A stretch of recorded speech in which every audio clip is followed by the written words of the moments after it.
Through Adversity is sponsored by MVS Autos, keeping you on the road. MVS Autos offer a range of vehicle services including MOT, servicing, repairs, welding, diagnostics, aircon and much more. Based in Wormley, serving all of Bristol and surrounding areas. For 10% discount, quote TAP MVS when booking. So, auditors that we spent a bit of time on them, we know what we think of them. So, getting into the police force then, how was that? Loved it. Did you? Best job, hands down, I ever had. Really? But I will caveat that by saying I wouldn't join now. Why wouldn't you join now? Because everybody's stabbing each other in the back. The politics has gone absolutely mad. You can't do anything. I mean, it was always the case that whatever you did, you were wrong. But at least you used to have the bosses on your side generally, unless you made a massive mistake. It was always said that if you made an honest mistake and put your hands up to it, you'll be fine.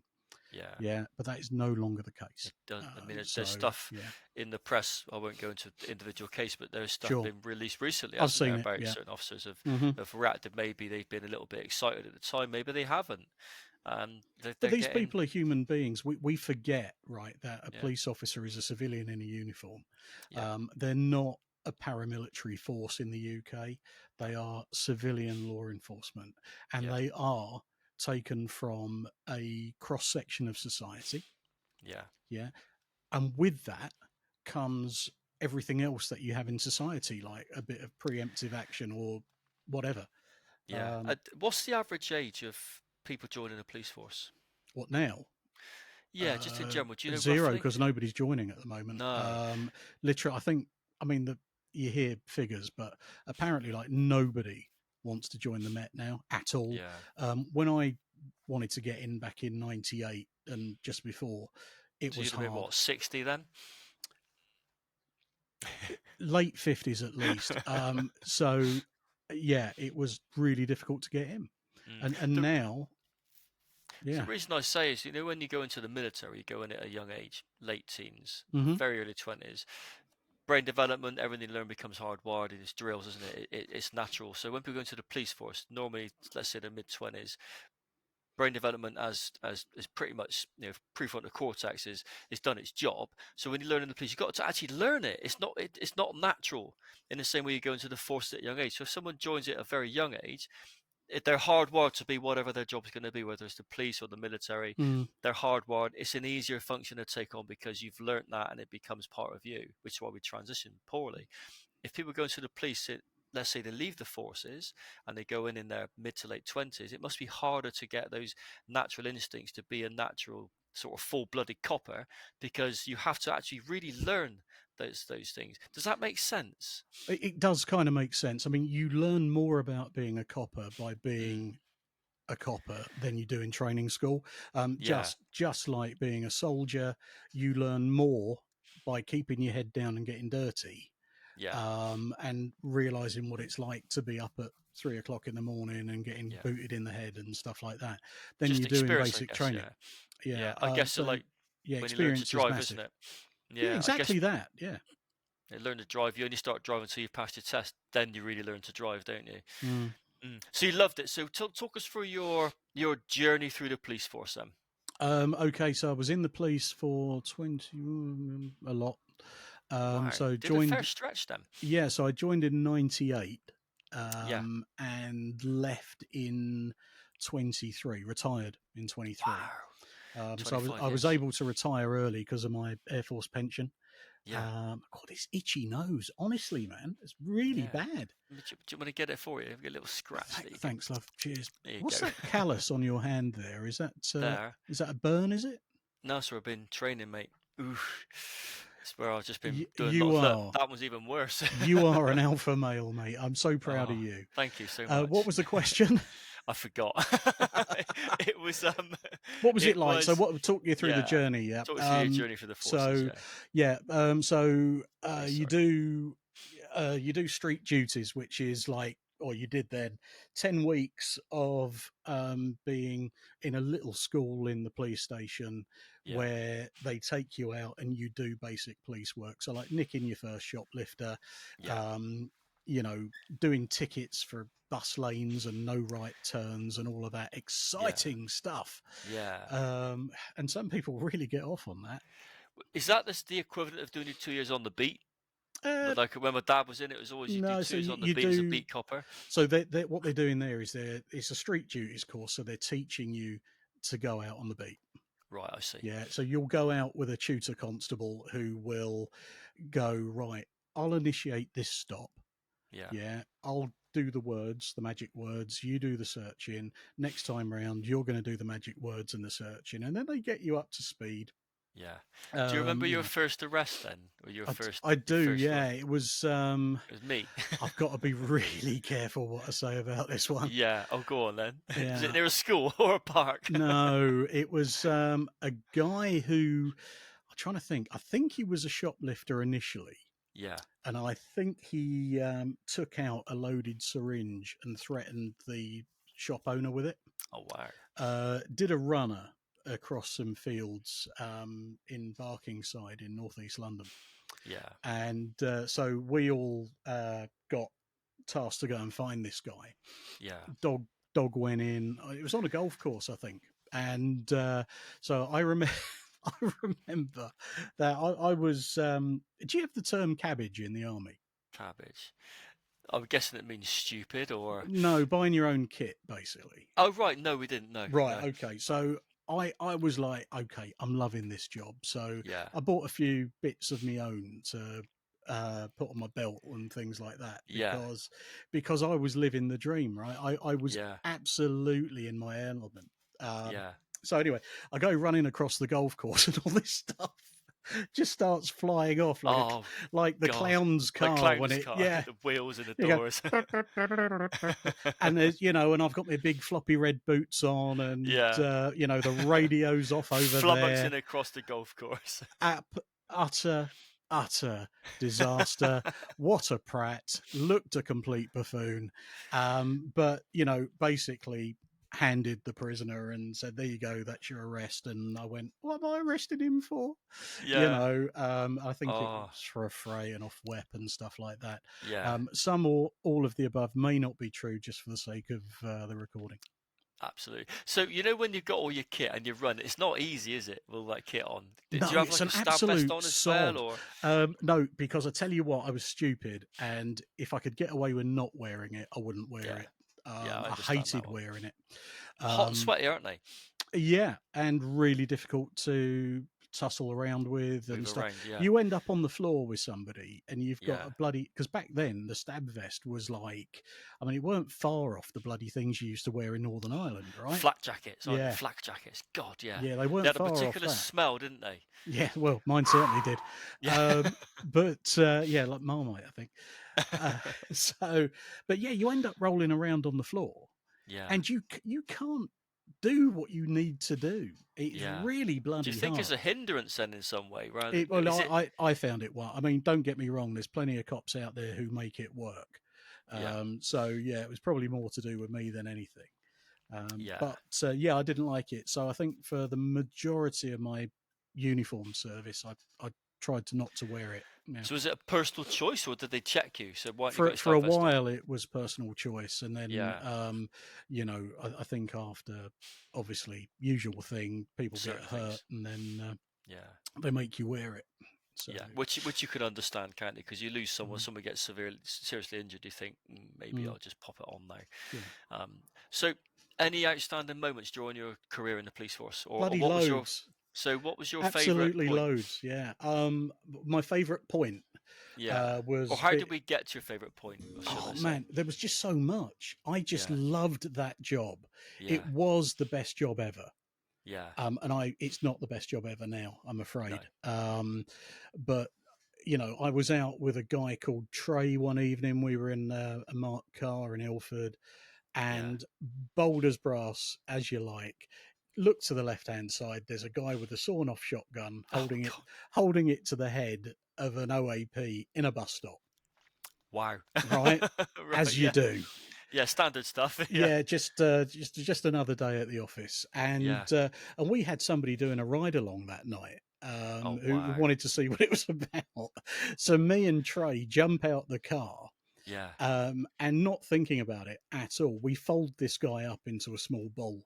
You know, Yeah. this old boy is standing there going, ah, and it was only a kid. You know, he was probably 16, something like that. Really? And he was robbing this bloke with a shotgun. So thankfully turned out to be unloaded. I was going to ask that question. Was it actually loaded It weapon? was So actually unloaded, yeah. yeah. And you think, wow, okay, people go their whole careers in the UK in the police without seeing a gun once, Yeah. other than on the hip of the local ARV crew or whatever. Yeah. So Yeah. yeah, got a commendation for that one. I got Oh, that's good. nine commendations in the end. That's good, mate. Several were for bravery, others Yeah. were for tenacity and other made up words. Yeah. But me and my mate Mark, we stumbled across a robbery at a newsagent's. This guy, the old big scissors that you cut wallpaper with, they call them shears. Yeah. And Yeah. so this guy had robbed the newsagents with a massive pair of wallpaper shears, Yeah. come out, sees us standing there. Mm. We were just about to pop in to get a bloody cold drink, Yeah. and he's carrying like the tray from the Yeah. till and the Yeah. scissors, and so he drops the tray on the floor. Yeah. Money goes everywhere, Yeah. and in Ilford that means that everybody goes for the money. Yeah. And then he came at us with the scissors. Oh shit. Yeah. So what's your reaction? Drills I kick in. stood behind Mark. Oh, perfect. Good skills, mate. Good. And Yeah. Did Mark deal with it okay? Yeah, he did brilliant from what I Yeah. could see. No, Go, Mark. Go, Mark. Go, we Mark. absolutely larruped this guy with our Yeah. batons. Yeah. He went down, and then finally he did go down because he went away Yeah. for about 4 years, I think. Really. Armed robbery. Yeah. Yeah. I mean, So did you have the spring-loaded buttons where you pop them out? Was it an yeah, extendable they're baton? not spring loaded; they're gravity lock. So You you just just flick them like out. you flick them, and they hopefully stay open. Yeah, and then you got to whack them on the ground and get them back in again, sort Yeah, of that's thing. it. Yeah, Yeah. or someone's head if need be. Apparently, that is a thing. Yeah. Yes, just why not? It's been used to. Yeah, I've Okay, never done good. that. No, of course not. No, nobody ever has. So, your job role, did you now using my father as an example? He never gained any promotion from constable to sergeant. He just No, I rose stayed as through a different jobs. PC throughout.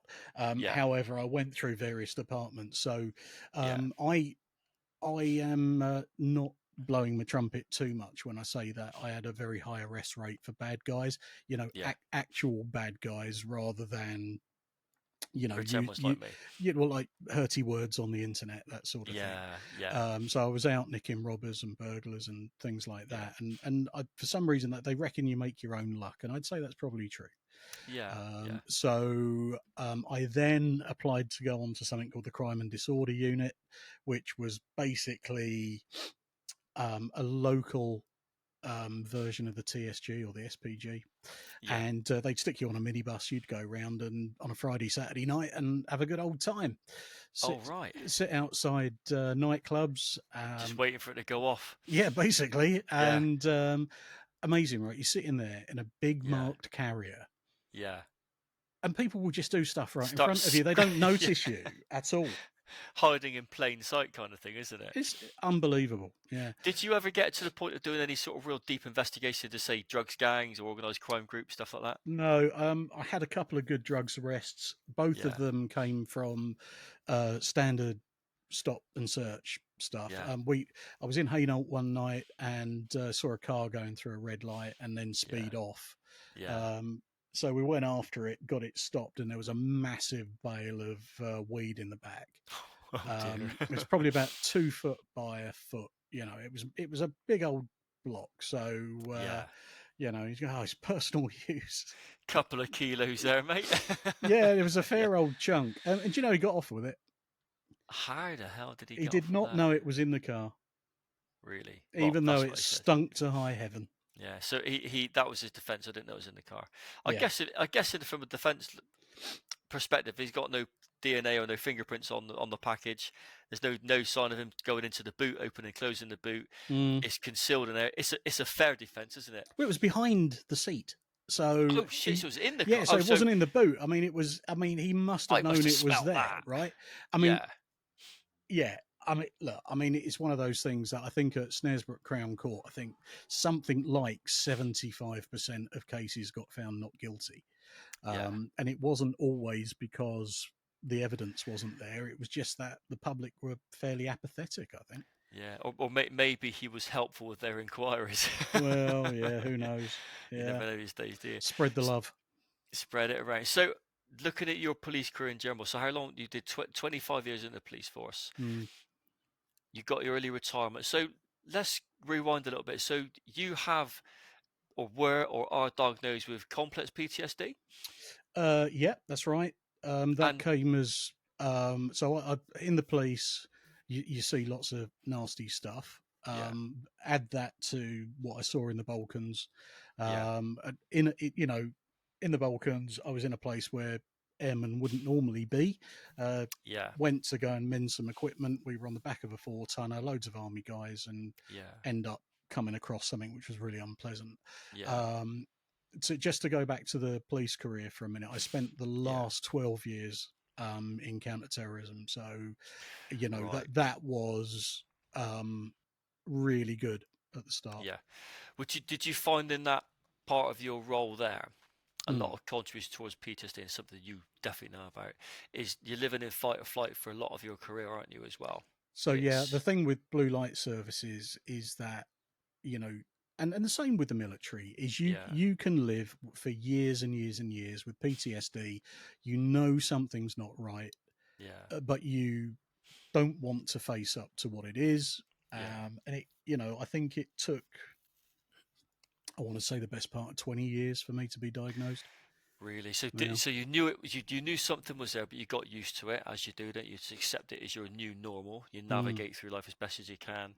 So at what point did it manifest itself to a level that you felt I gotta get some help with this? It happened twice over the years. The first time was, I can't remember the year now, but what was I doing?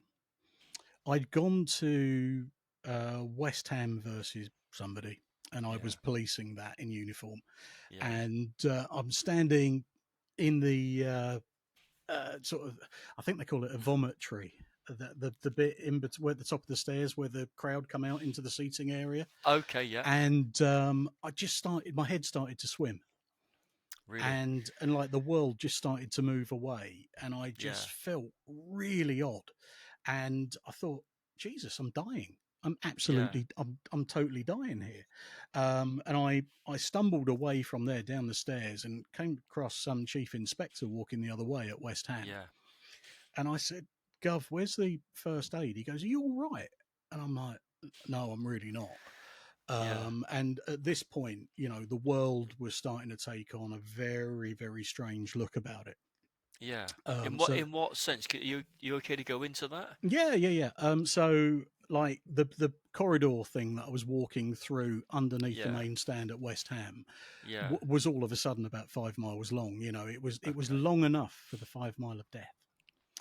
Um, So you got so the RF reg there to help you out, mate. yeah, I could have done, couldn't I? And I'd have survived that too. You would have easily. So I ended up on a on a bed in the first aid bit at the ground, looking Yeah. across. You know, there's a player over the other side getting first aid for some football injury, Well, and just a I'm fake injury then. Nothing wrong with him at no all. doubt he carried on rolling on that bed. Yeah. Sorry, mate. Nose is just absolutely No giving it worries, mate. large. So yeah, I remember them sort of everybody fussing over me and going, "Oh, don't know what it is," you know. And Yeah. they did a blood test to check for blood sugar and everything, Yeah. and they said, "Well, You were. it's not your blood sugar." Yeah. But they gave me a cup of tea and a biscuit anyway, and I got packed off home. Yeah. And I from that point on felt really rough every day, Yeah. and it's really hard to describe it. But I would wake up, and I had that. I now know it to be an anxiety feeling in the chest. Mm. You know, and it was just like I was scared, So do you think just scared. something in that stand triggered you from No, something in the past, or was it no, it something was because else? I was working every hour that Burnt God out. sent, and I literally burnt out. Yeah, Had probably a form of adrenaline exhaustion, something like that, yeah, and yeah, so. And I thought, all right, okay, well, I'll get over this, whatever it is. Perhaps I've got a yeah, bug or something. And then got back to work a few days later, got the piss absolutely ripped out of me yeah, for fainting, yeah, which I definitely didn't faint. And so, yeah, I'm getting the piss ripped out of me at work. I yeah. go back to work, go normal stuff, and then the duties office goes, right, well, you didn't complete that tour of duty at the football, so here's another one. Right, so I end up um, on the bus heading back to West Ham, Yeah, and you know, the only thing that I can imagine that particularly triggered it that night was the amount of people, perhaps, or yeah. being under pressure or whatever. And I got to the ground, and it happened again. Really? And it like literal repeat of the first time, and I was like, Jesus, something's really wrong here. Could it have been like the pitch of the sound of the particular noise, or it could be anything, Genuinely couldn't it? don't know. Yeah, You know, I mean, I could go to a football match now; it wouldn't bother me at all. yeah, But I think it was mainly to do with being burnt out, yeah, and you know, just my resources were at a complete low. You know, I had yeah, no resilience then. I was so knackered. The day before the first one, yeah, I'd done an 18-hour shift because I'd nicked somebody who in Ilford Town Centre who had a bunch of dodgy passports and stuff yeah. like that, and I dealt with, so I had to do all the paperwork That's with a that on my lot of own and paperwork, isn't it? stuff. I So imagine. yeah, it is. So you know, didn't get very much sleep. I Yeah, was working loads of hours, and yeah, so this started happening, and I'm thinking, wow, okay, this is not good, and I mm. was scared. You Yeah. know, I was worried. I thought, shit, there's something wrong here. Did you have So any idea what it might have been, or at that stage no, thinking, what the hell's going on? no clue whatsoever. I Yeah. thought it was a bug or a virus or whatever. So did it feel like physical symptoms then, as opposed to Yeah, mental health? So this is some yeah. I important thought people it to have might have seen then. been something like vertigo Yeah. or whatever. But you know, at which point I kind of felt right. There's some sort of feeling here that I don't like. Mm. Um, you know, and mental health back then was just something that happened to other people. Yeah. You know, I knew nothing about it. There was no training about it. By this time, I had seen umpteen dead people, both in the military and in the police. Yeah. You know, cutting down people who have hung themselves, that sort of thing. You know, sudden deaths are. Some people are really good at it. Yeah. I deal with it, but it wasn't very nice. No. No. So yeah, and so I ended up going to the GP one day Mm. and sat there, and the GP, who was actually a neighbour from where I was living at the time, Yeah. and she goes, "How are you doing?" And I just sat there, um, and that was it. The waterworks started, Yeah. you know, and it was like, Sometimes that's all it takes, isn't it? Someone to say, "How yeah, are you? How are you doing?" You think, I'm safe here. I'm going to let it all go." it was that scene from the film Scrooged where he goes, "Niagara Falls, baby." That's it. Yeah. Yeah, Yeah. and that's exactly what happened. And she Yeah. goes, "Oh, you're depressed," or words to that effect. And of course, I'm Yeah. like, "No, I'm bloody not." Mm. You know, I had this visceral reaction saying, "No, there is nothing wrong with me." Yeah. And she said, "I've seen it in my brother. He's an A&E doctor." Blah blah blah. So she goes, "You're depressed and or anxious or whatever." Yeah. So that was the very start where I actually recognized there was a problem. Yeah. Um, Thinking back, it had always been there, or it'd been there for a long time. Yeah. So just silly little things that didn't make sense, Yeah. like being at home, but worrying what would come in the post to my Air Force base for me. Yeah. And I'd Right. sit there and start ruminating on it. Yeah. Yeah, so much so that occasionally I'd actually go in on my day off to check the pigeonhole to see if I had any mail. Yeah. loose Didn't ends. make It's crazy, yeah, isn't it? I mean, I didn't don't want make to any use that sense. word, but yeah, I think how does it work? Because your logical Yeah, thought is gone out the window, isn't it? yeah, and you can't understand why it is. All you know is that you fear it, Mm. and so that was one of the first things. And then looking back previously, I think I'd had panic attacks before. Yeah, And that's basically what had turned out to have happened at the football, is that I was having yeah. panic attacks. Okay. Yeah. So the GP's like, okay, you need to take these tablets, and she put me on sertraline, standard thing. Standard practice, yeah. Yeah, SOP. yeah, absolutely. Mark one sertraline, Yeah, there you go. apply 2 liberally per Yeah. day or Good whatever. luck. Yeah, and yeah, but she was great Yeah, because she was my neighbour, yeah. and I'd met her when I went round and reported her burglary.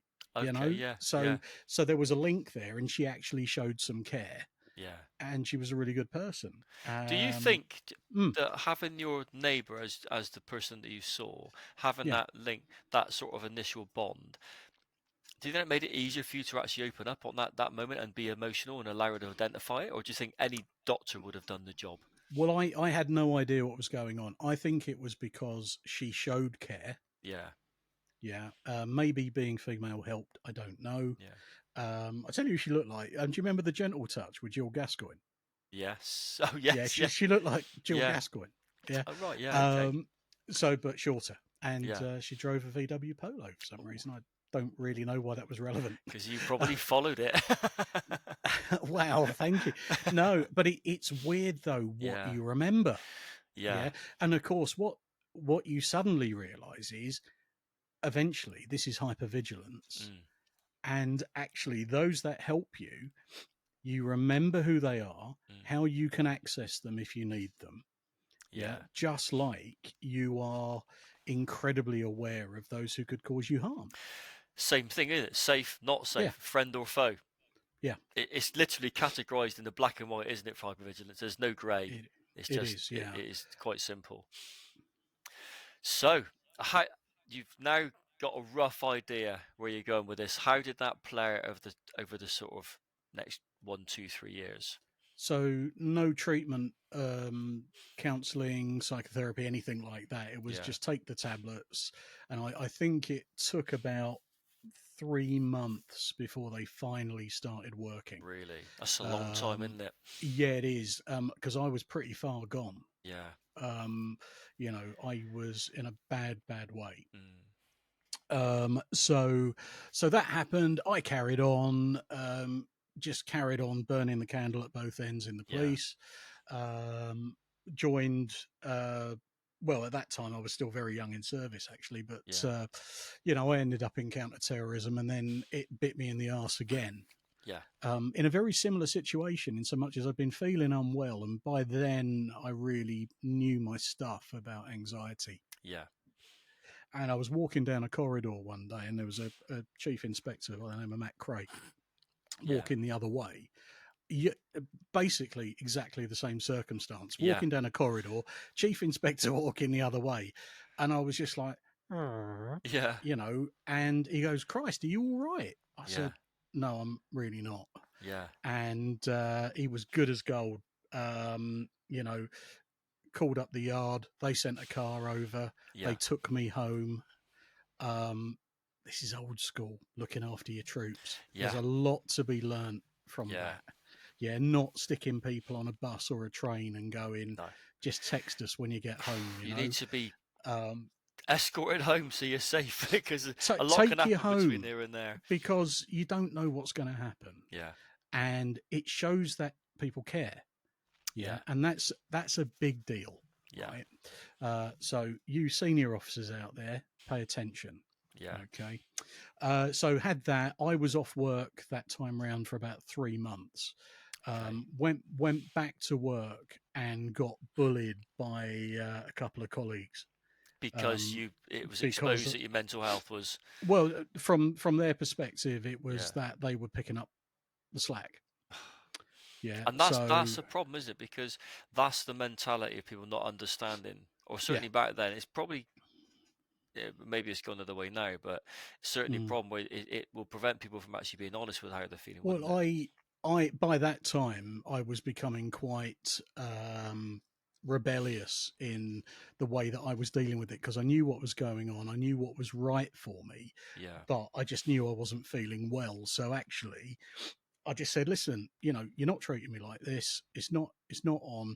Then one guy sent an email to the seniors basically saying, yeah, he's doing nothing, which was a complete lie because he didn't know what I was doing. yeah. And they turned on him and off he went. All right, okay. Yeah, because the seniors were actually going, no, this is serious. The guy's got Yeah, mental health issues yeah, and we're going to help him out. And they yeah. did. That's good. So, I mean, this was coming up pretty much towards the end of my service now. Yeah, And it was at that stage that the next career starts hoving into view. yeah, And I decided, well, do you know what? When I'm at work, everybody comes and talks to me. yeah, Yeah. And I thought maybe there's a job in this. Maybe there's a career to be had, yeah. helping people out who have been in the same situation. Yeah, going through it now. So I started about 2 years before I finished. Okay. I started doing counselling training. So what year was that roughly?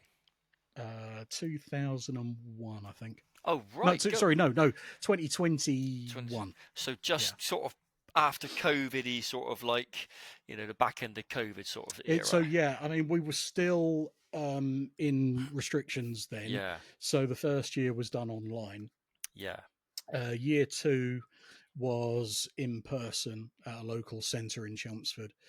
And then after doing year two, I thought, yeah, I've kind of got a taste for this. yeah, I'd like to do this for a career now. yeah, And so as I was naturally leaving the police, I went to uni, yeah. went to the University of Essex to do their master's course in Oh, psychodynamic counselling. oh, that's it. So how did you find that course? Oh, it's bloody hard. It's a I, master's. It is mentally, emotionally challenging. yeah. People think, right, wrongly, that counsellors just sit there and nod. Mm. You take it, Yeah. you're absorbing, aren't you? You have to act. No. Well, you are and you're not. So, Yeah. because what you don't want to do is absorb the bad No, because that's feelings going to that are affect going you. on. Yeah. So, what you do is, certainly in psychodynamic terms, you are reflecting back to a Mm. person what they're telling you. You will make interpretations every so often that are either helpful or unhelpful, Yeah. and it allows the subconscious, yeah, the bit that your nose there but you can't quite access, Mm. and there are bits and pieces floating around in there, and the job of the therapist is to bring it out into the open so that you can talk and think about it. So is it just helping them to navigate through their trauma, if you like, and you're picking up on certain things and think, oh, okay, that's interesting. Yeah, pretty much. Let's talk about that a second. Make some links, Yeah. a lot of, and this is the thing with military folk, right? Mm. And for you ex-soldiers or serving soldiers or anybody else in the forces out there, when you think about therapy, just be open-minded about it, Yeah. because the person that you are today is that blueprint is created by your parents. Mm. Yeah, the template that you have for your reactions to things, the way that you react in relationships, it comes from mum and dad, right? Yeah. And a lot of people don't believe it. They think, what a load of old shit. I'm 37 years old. There's no way this has got anything to do with being a baby, Mm. whatever. Right. But if you think about it, right, if a house starts falling down and it's got bad foundations, the issue is the foundations, Yeah. right? So that's where a lot of it comes from. Yeah.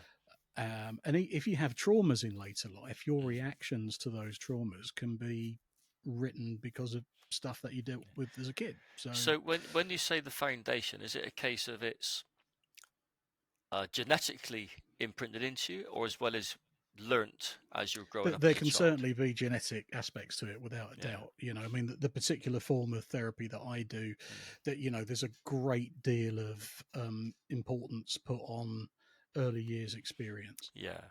Yeah. As a child, what you see in here and Yeah. learn as a norm, isn't it, I guess? So your Yeah. therapeutic journey, let's talk about, so you've done some work with some charities. What's your sort of journey through the charitable sector been like? So I was originally in. Now let me think. Can't remember the exact year. 2018. Yeah. I had a bit of a flare up of the PTSD. Yeah. So I was still working, but I became a beneficiary of Help for Heroes. Okay.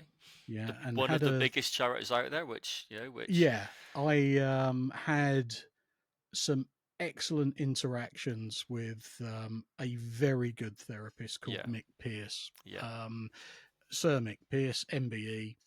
Um, very, very good, and helped me massively. yeah. Right.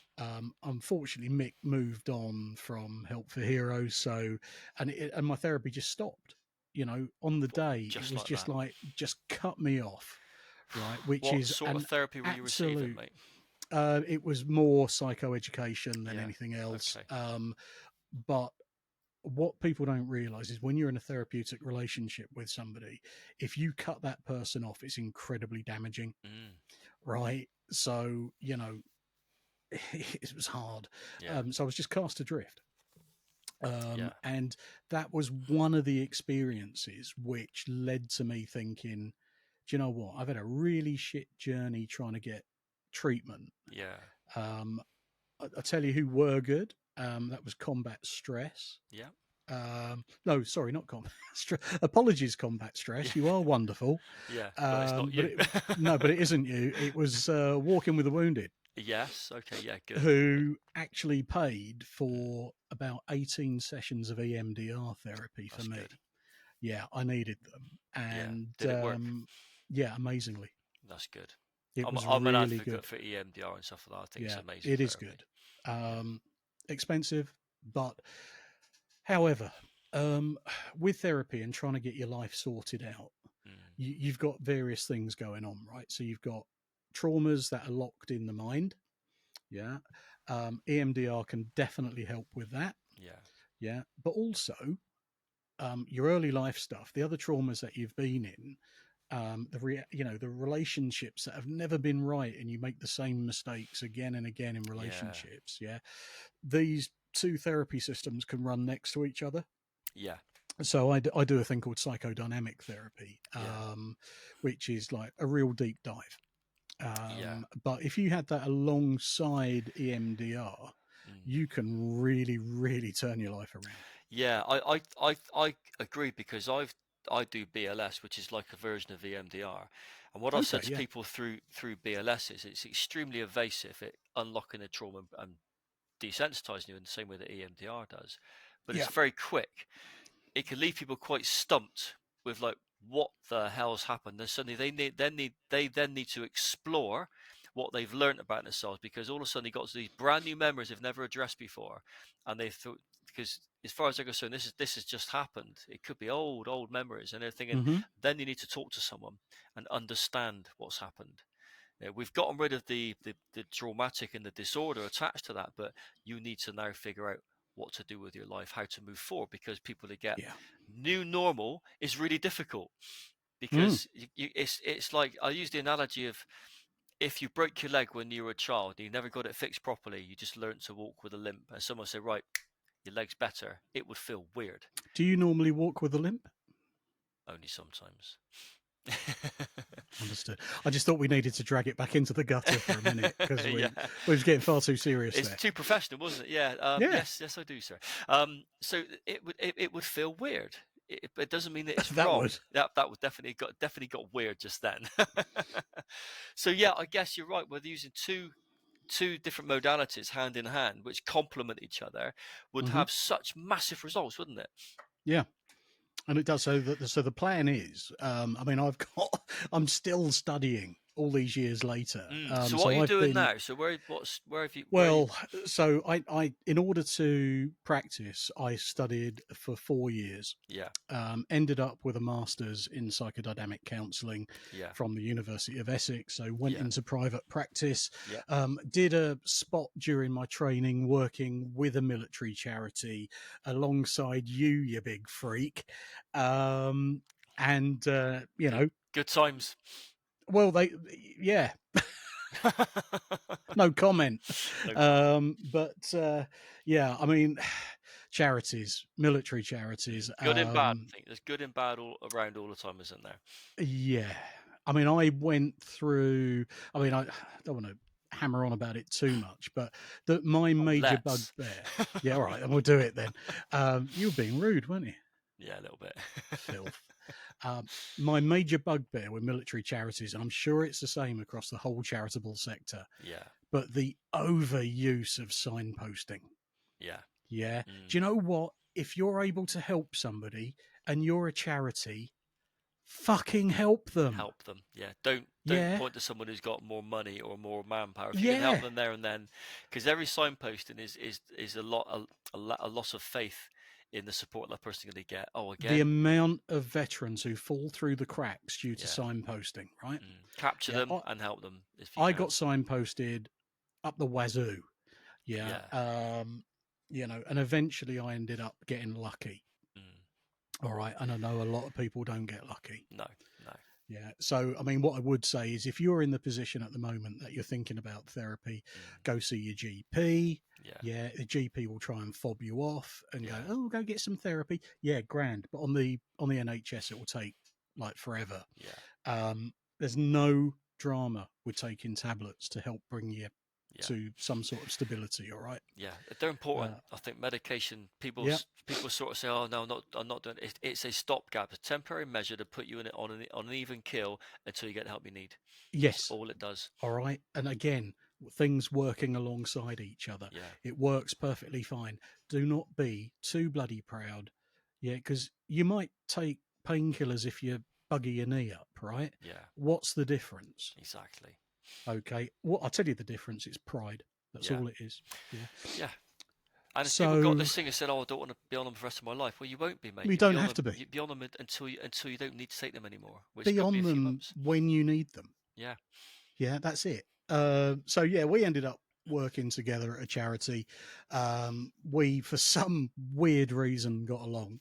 Yeah. But we had a good laugh though, didn't we? There were some fun times, mate, and I've we've all moved on from that Yeah. part of our life, but I think there was a lot of really good people working in that sector. Yeah. So I mean, Gabby, And you who were was amazing. yeah, Gabby's going to Neil, be on here soon. Gabby's going to be on here soon. Not now, how's that but going to happen? She doesn't talk very well, does she? no, she's foreigner, isn't she? Well, she'll see this. You're in trouble. no, And I love Gabby. I think she's great. yeah, and what I would like to say as well is you're a volunteer. You weren't I paid, was, yeah. and people do volunteer for charities, and Yeah. it's a sort of like it's I'm going to help you, you help me. We get your expertise and your support, and what happens then is you gain clinical hours, you gain experience, you gain supervision and such like. Isn't that's meant to be the trade off, isn't it, to a degree? Yeah. And you get to help someone. That's it. I mean, and whilst I'm banging the drum, then if you run a charity, yeah, military charity or any other, treat your people well, and they will do good for you.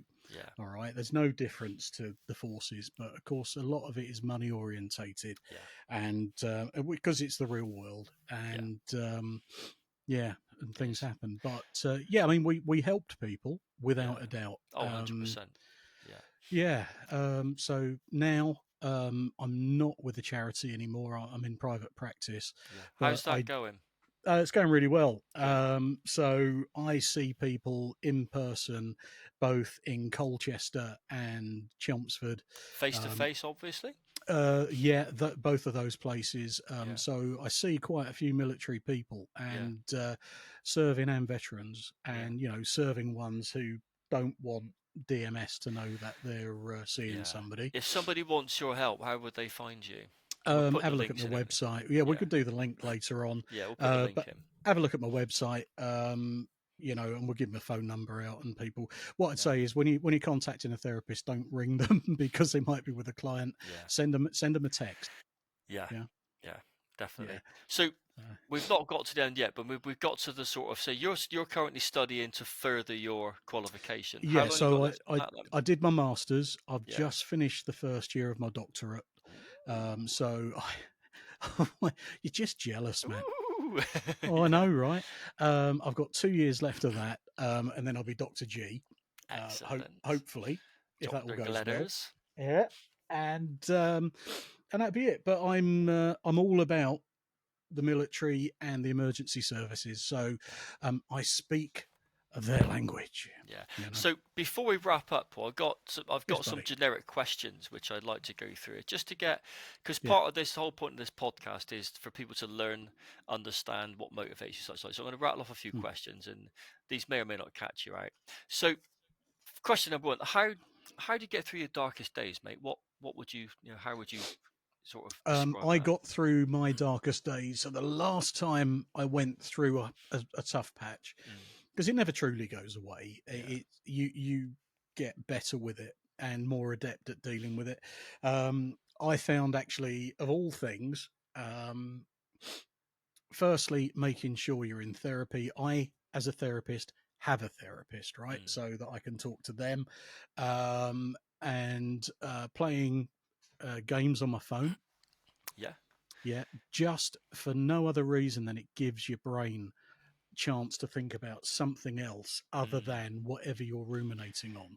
Puts you in a moment, doesn't it? That again puts you right there and now. Yeah, so I learned to play some of the card games that I'd never learned when computers came out, right?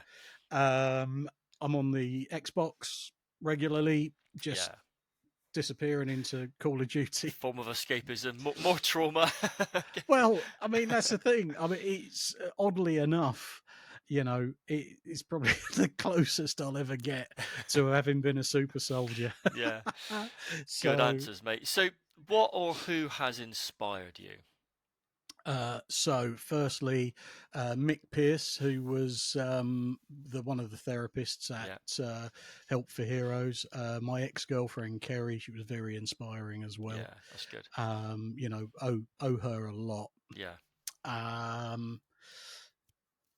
You. Well, obviously, in different ways. Because I know that there's life after hair loss. There certainly is. Not much, mind, but there is some. Yeah. I mean, is it collars and cuffs, mate? I mean, collars and cuffs, yeah. Yeah. God, everything off. Yeah. So yeah, there's a lot of inspirations out there. I'm and I'm still meeting them. Some of my clients, some of the people who are in the darkest days of their lives, are incredibly inspiring at the same time. Because they're still there, aren't they? I say to people, I said, look, you tell me what you've been through, but you're still here. That's got to say something about you. There's an article available on the internet, right, called "Depression is the Illness of the Strong," something like that, right? If you Google it, you'll find it.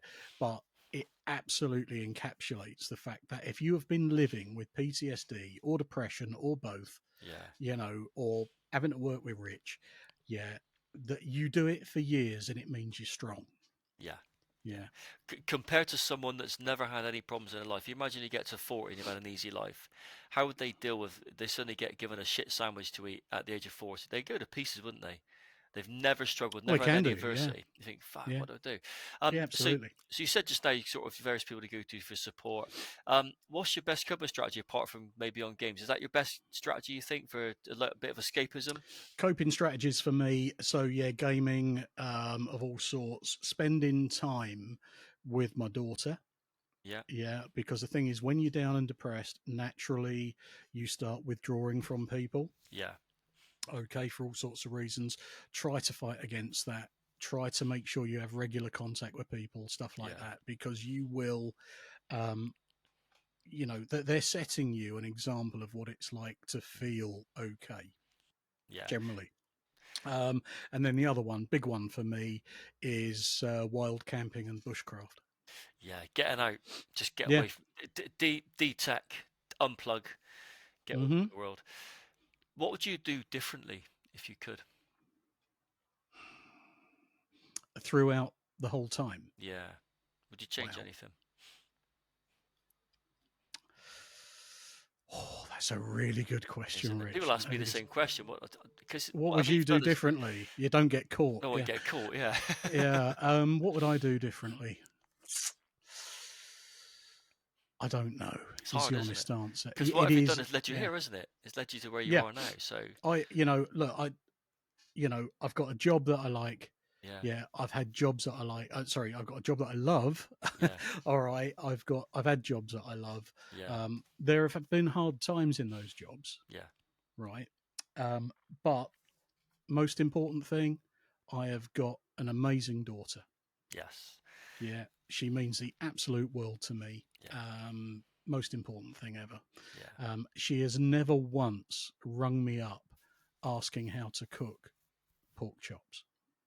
That's a slightly off-screen joke, because before the podcast, my son rang up and said, "Dad, how do I season a pork chop? No salt, just pepper some. Job done." We never know. Could be early days yet. Maybe you're a dark horse, Mr. Jones. Yeah, I just thought you were all about compost sausages or something, you know. Oh, I like a sausage. What's your pet hate, mate? Slightly negative. What grinds your gears? Apart from auditors? Yeah, apart from those. Pet hate is people who assume that they know what you do. Yeah. Yeah, whether it's police, military, whatever, those people who think they know what you do because they've watched some shit on the telly. Yeah. Yeah. What is your best moment so far? Whatever. Yeah. Apart from the birth of my daughter. That's always everyone's best moment. That's going to be the biggie. That's up there, isn't it? Yeah. Oh God. Best moment So ever. Birth of my two sons is my that's achievement. Never really done it for me, to be honest. The birth of your two sons. Why not? I thought you were the father.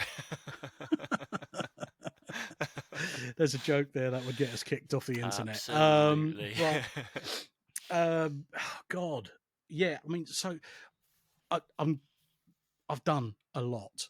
You know, I've done an awful lot. I mean, there's stuff I've done that we haven't touched on, like my broadcasting career. Yeah. The fact that I'm a podcaster as well. You know, that all of that stuff. Significantly better than mine. Well, I have 3 listeners now, which is a definite improvement. I've just done subscribe, mate, so now you got 2. Oh, right. If you're sitting in your car, yeah, right, and you're listening to Rich's podcast, you could fit the rest of the audience in your car. Yes, you could. Yes, they could. What if even if it was a smart car? Yeah. What if they got their family in there already?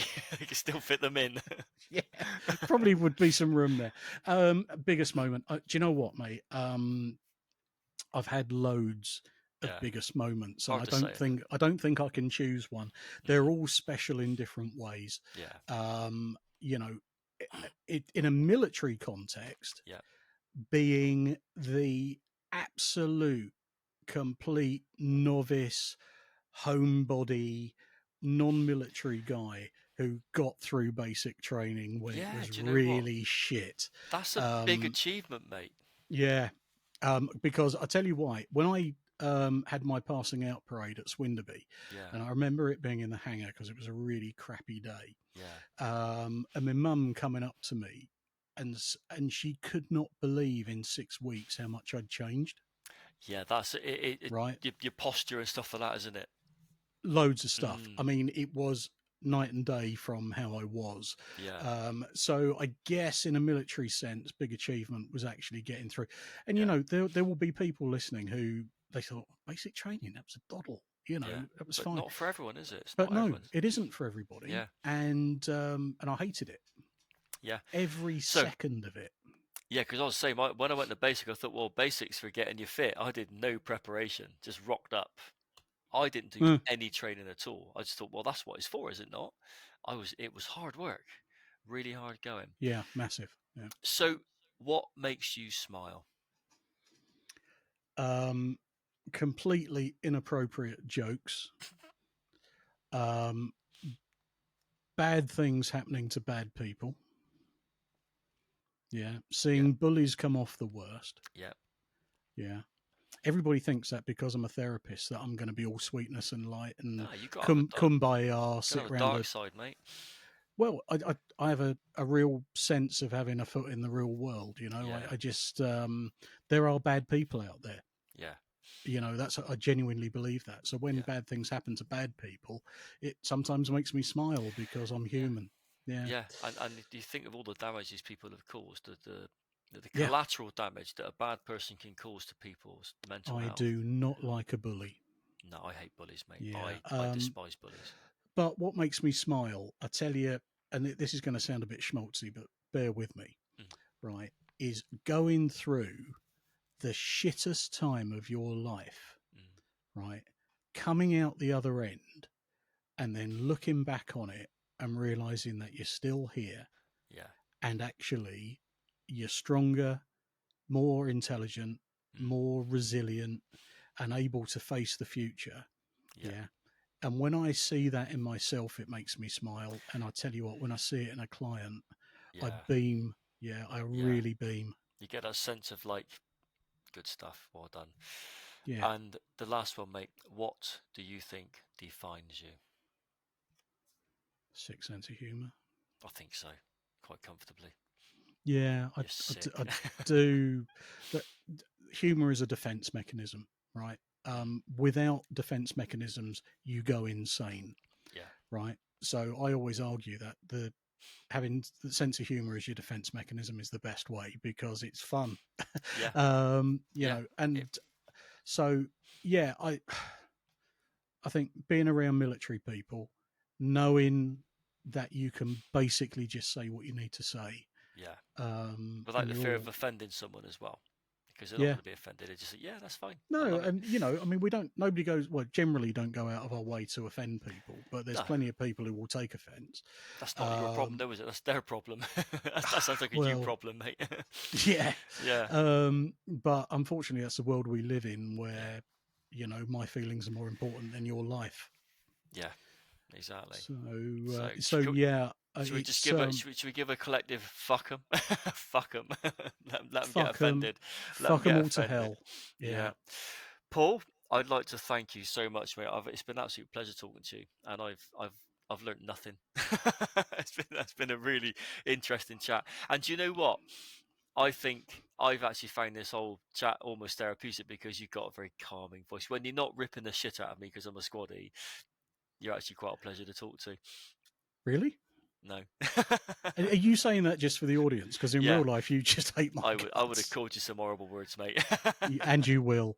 No, mate, do you know what? It's been an absolute pleasure. I know we've been talking about this for ages, right? Yeah. And for one reason or another, it's never happened. But we got there today. Yeah. I was able to tolerate you for the best part of 2 hours. You did good, mate. And you did good. It just proves that no matter what you deal with in life, at some stage you can deal with Rich for 2 hours. Yeah, it's not easy, mind, is it? Is it heck? No. You've had to dose yourself up on drugs just to get through the trauma. I couldn't find my hay fever tablets, right? So I went and found some antihistamines that the cat takes. Yeah, and I've had those.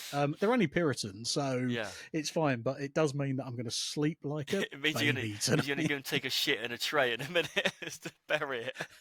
Yeah, do you know what? I've still got to clear up after mine earlier. You haven't buried it. Oh, what are you like? They're just everywhere, up the wall, whatever. Unbelievable, mate. It's been a pleasure. It's been great.